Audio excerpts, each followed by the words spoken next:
Welcome to the next episode of the Cannabis Review. I'm delighted to be joined on this episode by Ngaio Bealum, who's an activist, comedian, presenter, and the MC for the upcoming International Cannabis Business Conference in Berlin. How are you keeping today, mate? I'm feeling pretty good about it, man. Every day is a good day. I'm free and not in jail. So that's two first steps. We've come such a long way. Always very good steps. Maybe just jump straight in. And a lot of people know you from different very facets. You've got a man of many talents. Can you maybe give everybody an overview of how you came about with the Cooking on High show? And I think that's the thing that kind of propelled you into a certain amount of fame on a global audience. Global audience, indeed, man. Yeah, I got a call. They were like, we're looking for someone who knows a lot about weed and is comfortable on camera. And I was like, oh, I know a guy. And so that was like 4.5 years ago. And it was originally supposed to be a web series. Cooking on High was like chopped with weed. And it just, it sat around for a year. And then all of a sudden they called me up and they said, yeah, hey, it's going to be on Netflix in a couple weeks. So get ready. And I was like, all right, whatever. And then boom, it just blew up. And now I got homies from Brazil and Ireland and Peru and Berlin and Amsterdam and all over the world. It's like, oh, we love you with the weed and the cooking and the stuff. And I think it's mostly because it's education and information. And we gave out a lot of information on that show. And that's really the biggest challenge, I think, a lot of times in this new cannabis world is people just don't know enough about it because all the knowledge has been suppressed. Yeah, no, I think, and people underestimate, I think, media as a conduit to get the message of this industry across, that how appealable it is to so many different disciplines and parts of the world.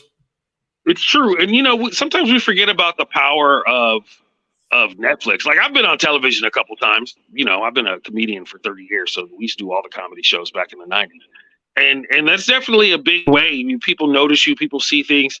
But Netflix has a global reach. And I was actually kind of blown away by that. I went from 4,000 Instagram followers to 70,000 Instagram followers in like 2 weeks. And that was not crazy, but it was just wild. It was wild to me to see the reach of the global platform that Netflix has. And it also did a lot of good, I think, in helping people overcome a lot of stigmas and to learn how to cook with weed, because you can make almost anything you want with cannabis now, as long as there's a little fat in it. Yeah, and I think it was the combination of your informed, educated nuance with the fun and constant smile, I think, is a perfect marriage to be able to pass over information over to the audience. You might as well have fun when you're teaching people things or people are learning things. It's I come from a long line of teachers, so don't tell anybody. Yeah, it's a secret. You're not supposed to know. What did KRS One call it? Edutainment. Or if you're old enough to remember the old, I don't know if they had them in Ireland, but we used to have a show called Schoolhouse Rock, where they would sing songs about education and stuff, and that's how you learn the times tables or the history of the United States. Okay, no, I don't think that was brought over here, not to my knowledge anyway. Next topic I wanted to jump onto was the ICBC that's happening in Berlin this July. We kind of want to give everybody a quick overview of, it's probably the preeminent conference that happens in Europe at the moment. The collection of people who are speaking this year: Kai Friedrich Nerman, Jacob Benedict Sons, Frida Solomon, Daniel Heyman, Bob Hoburn. It's a pretty stacked card for the 2 days. Are you looking forward to meeting everybody again in Berlin this summer? Man, am I looking forward to it. First of all, Berlin is great. It's one of my favorite towns in the world. Secondly, once again, this is a scale thing. Like, a lot of times we think of cannabis as a somewhat decentralized industry, right? You have your weed person that you buy weed from if you don't live in a place where it's legal, or maybe you have a couple dispensaries. But we don't often think about the global scale of cannabis right now, right? Israel selling weed to Canada, Canada selling weed to Berlin. It's Thailand just decided that they're going to hand out, it's either Thailand or Singapore. It's Thailand. Thailand just decided they're going to hand out 1 million cannabis plants to help farmers kickstart their medical cannabis program, right? Where are they going to get these plants from? Can they give me 5,000 plants? These are the questions. But so when you look at that, when you look at the global scale of it, it's truly kind of mind blowing seeing where the future of the cannabis industry is going. And sometimes I have weird feelings about the commodification of cannabis, right? Because now it's going to be like orange juice futures or wheat futures or gas futures. But that's the nature of the planet right now. That's the industry, and more weed is always better for me. I look forward to the day when I can go to the weed shop and buy Moroccan hash straight from Morocco, the same way I can buy Irish whiskey or French wine, and that I think that would be a great day. And this is where it's going to start. And also the International Cannabis Business Conference, people from all over the world. Sometimes I just like to walk around and try to count how many different languages I can hear in the hallways. There's French, German, English, Spanish, Portuguese, Japanese. It's truly mind melding, and I love it. There's people from all over and all kind of different cultures. So many different. I always say that cannabis is the subculture of every other subculture, right? So for whatever it is that people like to do, there's a whole other group of people that like to get high and do it. Yeah, no, I think if you ever see those graphs that they have on the internet where there's 3 circles and there's always an intersecting point, I think you could put any 3 topics on the outer reach and cannabis would fit in the middle with a lot of weed people. Is in the Venn diagram of just about everything, for sure. There's always a subset. Always look for the stoner. Yeah, so for this summer for July, it's the 18th or the 19th and 20th of July over in Berlin. For anybody who wants to get their tickets, you can still obviously get some at International CBC. I think a lot of its sections are sold out, but highly recommend anybody who hasn't been yet to get there. We're going to be over there interviewing a couple of the top people and hopefully talking to you and Ngaio in person as you see the days. I will be there, and I will be friendly and not too stoned. It's hard to find dabs in Berlin, and dabs make me quiet. It's not that hard. Just go on Instagram. But I'm saying that and Germany is actually, I mean, our timing is so good on this. Just like with the first one, when Alex set up the first Berlin International Cannabis Business Conference, people were like, "Why are you going to Berlin?" And then just a few months in front of that, Germany started a medical cannabis program. So our timing was perfect. And for this one, just maybe a few weeks ago, Germany announced that they're fast tracking their cannabis legalization program to legalize adult use and recreational cannabis throughout the whole country. So if you're trying to get on the ground floor of that, if you're trying to learn about how you can help with that, this is the spot to be. This is the place to be. There's going to be movers and shakers from all over. Yeah, no, I agree. I think I'm looking forward to some cannabis tourism when it all pops up and seeing what the dispensaries have to offer over in Germany. I can no doubt that there's going to be some slickly designed, perfectly run places. Sure. Especially I'm sure it'll be very strict and everything will look like a Bauhaus video. No, I'm kidding. But yeah, so I wanted to move on to the next topic now, and it was something I've asked a good few couple of people who would have a nuanced opinion than this, who know what they're talking about. So the first one I want to know is, where's the best weed in the world from, or where do you think it's from? Well, I have to represent Northern California because that's where I'm from, and I think we still have the most flavors, the best flavors, and the best varieties. And also, when it's grown right, I prefer an outdoor, organic, sun-grown kind of weed.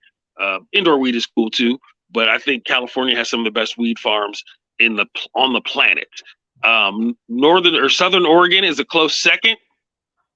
And then I will also like to shout out Spain for having maybe not the most flavorful weed, but for some strange reason, Spanish weed gets me really, really high. So I'm going to say Spain has the strongest weed. And I don't have all my evidence is anecdotal, based on a study of one person, me being way too high in Spain more than once, more than I've ever been in Amsterdam. And not way too high in an uncomfortable sense, just way too high, like, man, I'm really high. So California, Oregon, Spain are my choices. But I've never traveled to any of the Asian countries, so I can't speak on their cannabis. And I'm looking forward to trying to get to Uruguay to see what's going on over there. Very nice, actually. Yeah, the South American climate is meant to be the perfect kind of replication of the Californian climate in terms of being able to get that premium product. I think that they can grow some good weed, and that's one of the challenges, and that's one of the things you learn at the International Cannabis Business Conference is, it's still farming, right? So you can't just bring seeds that grow well in Canada and take them to Uruguay or Thailand and expect them to perform in the same way, because the climate is different, the air is different, the moisture, the humidity is different. You have to take all these factors into effect. And so I'm really looking forward to seeing localized strains. I think one of the challenges that we're having in the cannabis industry is that people want to treat it like cigarettes, right? You just walk in, you buy your pack of export A's, or I don't know what you guys smoke in Ireland. Marlboro's is universal. And then you leave the store, but it's really more like a beer or a microbrewery. So there should really be super local iterations of the cannabis plant wherever you go. So you can smoke like Jägermeister in Southern Oregon. You can smoke some crazy haze when you're in Barcelona. Or you can smoke Der Franzbraten or whatever they call it when you're in Berlin. I don't know the German name. Marijuana or whatever. Yeah, I think you've got such a huge European farming industry that I think once it becomes legal over here, I think you're going to see a lot of cultivars and a lot of new genetics pop up that you might have brand new HVAC companies that are basically able to design these fully operational indoor grows that could be fully recyclable and carbon neutral and whatnot. And I think that it'll be the battle of the farmers then within time, which is a good thing. I like when you say things like carbon neutral and regenerative farming. And I think we have to remember, and this, I stress this all the time because I mean, I love the International Cannabis Business Conference. It is also full of suits and capitalists. We probably need a few more hippies in the room. And so I try to remind everybody that cannabis started as a social justice and an environmental protection measure. When the legalization movement started, and now that it's legal, we have to keep these things in mind. We can't just be in a hurry to treat it like anything else, or to rush to make the planet worse when we're using a plant that could save this entire planet, right? Not just cannabis, but hemp as well, which are kind of the same thing, but THC levels. Yeah, no, I agree totally on those ones. I think you'll start to see a lot of that coming to the fore over the next 5 to 10 years, especially, as I said, if Europe starts taking it. You see a lot of regenerative farming happening across Europe just because it's such a massive industry over here. So the first question I just asked you there is the best weed is from. I want to know where the best coffee in America is from, because I think coffee and cannabis is one of the greatest combinations, and somebody's going to be able to capitalize on that in the industry. Weed and coffee is the smart man's 8 ball. I've always held that to be true. It's my favorite drug combination. That's tough. I really like those little Spanish coffees, the cafecito or whatever. I mean, once again, coffee. I mean, coffee is you get coffee from all over the world, but the way you drink your coffee is very regional. You know, when you're in Miami, you're drinking the little cortado or the cafe con leche, or like in Barcelona, they also drink the cortados or whatever. But when I'm in, I mean, I hate to say Starbucks, but I feel like Seattle in general has good coffee. California has good coffee, but I think it's the, so far to me, coffee is kind of, well, I can't say coffee's coffee. I mean, I do like a good Sumatran blend. I'm going to have to do more research. If you want a coffee and cannabis, you're going to California or to Spain by the sounds of it. Pretty much. Those are pretty much my 2 favorite spaces for coffee and cannabis, is California and Spain, and Southern Oregon. Southern Oregon also has good coffee. Seattle has good coffee, but their weed is not the best. Amsterdam, which pioneered the coffee and weed model, maybe I feel like they're resting on their laurels a little bit, and they're kind of tired of amateurs and rookies showing up and getting way too high. You know, the Dutch like to keep everything super mellow. And you don't want to, they say, if you stand too, the bush that grows too tall gets chopped down, right? The Dutch people always like to keep everything kind of smooth. And so I think they're getting a little tired of the tourists who don't know how to act. Brilliant. Look, it's coming up to the end of the time now, so it's been an absolute pleasure talking to you. I know you're a busy man. For anybody who wants to check on Ngaio's social media, it's Ngaio420. I'd highly recommend check him out. The content that he puts out, it's very informative. And for those who are going to the International Cannabis Business Conference in July, we will both see you there. Thank you very much for your time, mate. Thank you so much, Owen. I really appreciate you. And I look forward to hanging out with you in Berlin and trying some of this fantastic German weed that I've heard so much. I look forward to it indeed, my friend. You have a great day, and I'll chat to you very soon. Cheers. I'll bring the coffee. Bye-bye.